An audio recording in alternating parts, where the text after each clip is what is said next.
euskal kulturaren ikurra izan zen Lourdes Iriondo eta gure gaurko gonbidatuek merezitako dokumentala eskaini diote izen honekin. Lourdes Iriondo ez gara alferrik pasako. Biba Inge Mendioroz eta biba Idoia Garces. Arratxaldeon, neskak. Arratxaldeon. Presaka sartu zarete. Bai. Kaixo, Inge. Dakigu gutxi mardondan. Kaixo, Inge, arratxaldeon. Ongi etorri. Espaldiko. Arratxaldeon. Baita zuri ere. Bueno. Ezue, Inge eta Idoia eta Inge.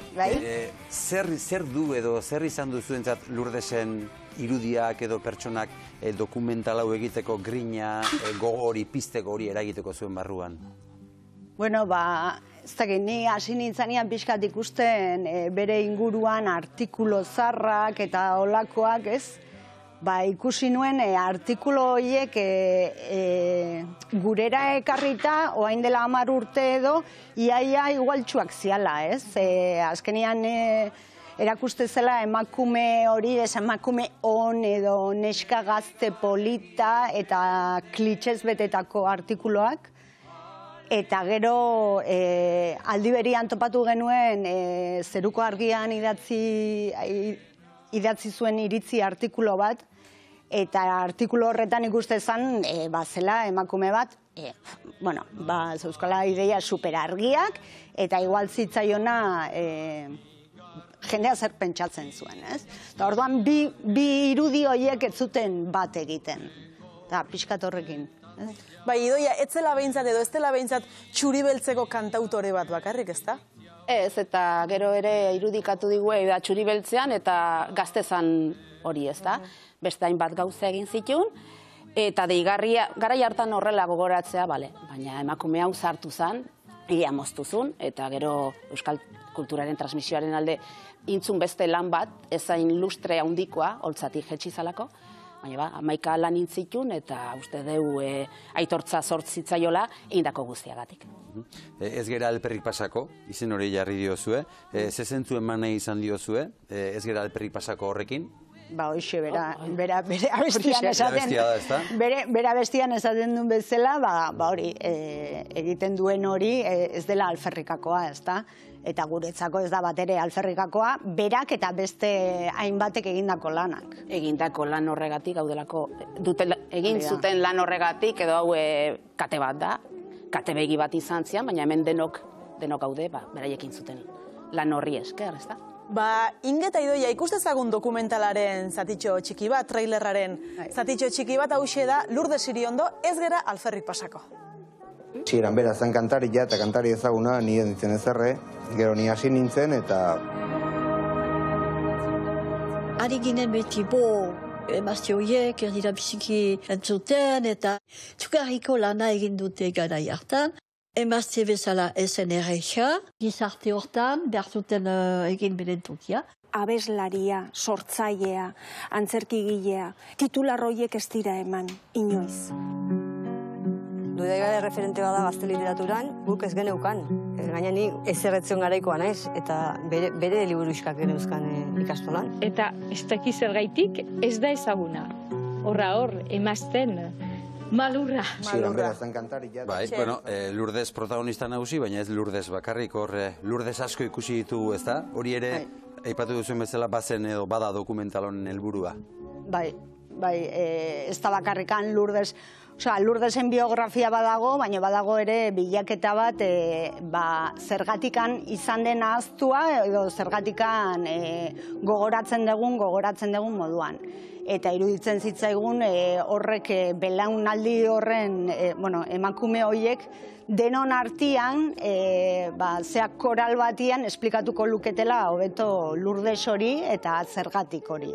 Hori burua uste bat ere izango zen zuentzat, Lourdes etzen elkarrezketak eman zale, bere irudia trasladatzea gaur egun erakustea etzen hain erresa izango zuentzat. Hoi izan gure desabantaila hundina, ez dugu esango igual somorro bat zala, baina bai etzala oso medio zalea edo elkarrizketa eman zalea, eta hoi izan dokumental bat inbar genuen, eta hoi da irudia genitun argazkia, baina mugikorrak ez da. Eta baina topatu genuen ere garaia aldizkarian 77an berak idatzitako artikulo bat, bere ibilbidea eta hainbat gauz kontu aipatzen ditu, eta orduan bai hitz egiten du lehenengo pertsonan, Lurdesek, eta baita ere bere kanten hitzak ditugu. Orduan Lurdesik ez genekan, baina badugu bestera batera esan, bai, uste oso presente dagoela Lurdes gure dokumentalean. Idoiak esan du nortasun handiko emakumea zela, zuek dokumentala egiterakoan hobeto ezagutuko zenuten noski, nolako Lurdes aurkitu duzue, bertan? Artista polifazetiko bat, osea, denetarik egiten zuen, idazten zuen, marrazten zuen, antzerkia idatzita eta bera ere aktore moduan, denetarik egiten zuen. Esan, Idoia? Ez, eta oso aurrerakoia zala, badago, argian idatzitako artikulu hori Euskal Herriko eskaleak esaten duna, aldarrikatzen du sortzaile edo artistaren lan hori, ez da? Transmisio, euskal kultura hori eriotzean zeon edo pilzorian zegoen kultura hori berpizteko, sortzaileen lana aitortua izan behar dula, eta baita dirutan ere, ez da? Eta jende askok muturra okertuko zuen. Baina duela 60 urte berak aldarrikatzen zuna, orain lanarteak berak ere aldarrikatzen du, ez da? Orduan, ze argi zitun gauzak, eta ze gutxi inporta zitzaion ere, haua zabaltzea edo ozen hitz egitea, eta gauzak, baten batek gaizki hartuko lituzken gauzak ere esate zitun. Eta berari ustez ez zitzaiola gehiegi inporta hori. Eta aipatu ez duguna oraindik bere atal edo alor garrantzitsu bat umeak eta hezkuntza.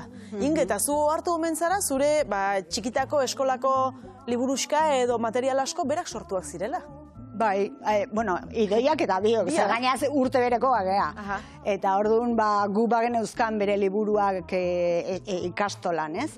Ni ohartu naizena da, diska bat banuela etxean aurren abestiena, eta buruz nekizkien abestiak eta ez nekin Lurdesenikan.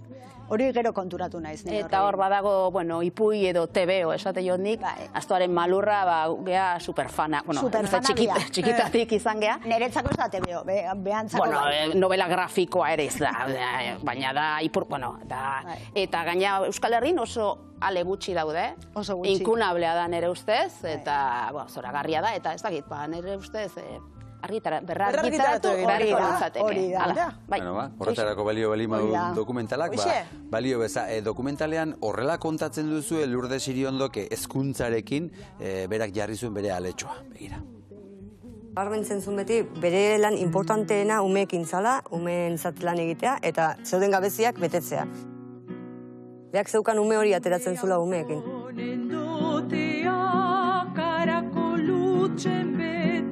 Hori zeukan, baina haume horiek behar zutelako euskera irakurri, behar zutelako euskeraz kantatu, ez? Agian bai, agian ez, txoriak mokoan ez errez. Eta horrik ikusi dugu Otso bat, Inge, Benito Otsoa zen hori? Nor zen Benito Otsoa? Esan dugu, bere azkeneko 80. hamarkadan edo, jasotzen du diru laguntza bat, edo esan digute Foru Aldunditikan, eta bea egiten ditu antzerkiak, baina antzerki horiek grabatzen ditu bideoz, eta bideo horiek dira, azkenean euskera irakasteko aurrei, ez da?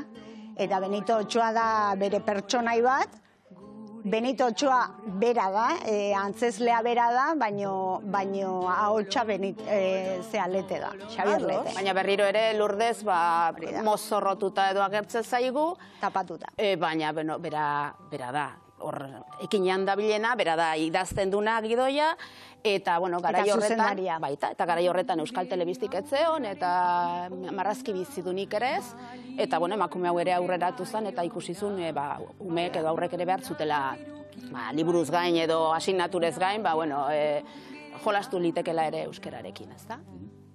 Eta iparraldearekin Inge izan zuen baita Lurdes Siriondok harremana, ez da? Ze proiektu sortu zen harreman horretatik? Ez dok amaitzen denean, bai ikusten dutela iparraldea eta hegoaldearekin egiteko, bueno, ze elkarrekin egiteko, ez? Eta Zazpiri bai ikuskizuna egin zuten, gutxi, denbora gutxian izan zen, ustet urtebeteko kontua, baino izan omen zen ikaragarria, ez? Eta hor ezagutu zuen elkarre, Patxika Erramuzpere, gure gonbidatutako bat, ardatza ere badana gure... Eta okarrezpa naiz, hori ez dago jasota. Zazpiri bai hori, edo horro bazen hori jasogabe geratu zen. Eta berak adierazten du dokumentalean pena hori ez da. Bera dauka sekulako oroitzapena, baina hori ez dago jasota. Ez hori pasatzen zaigu etengabian. Osea, etengabian Lurdesekin zehoze egiten danean, hori ja ez da grabatzen, edo hori...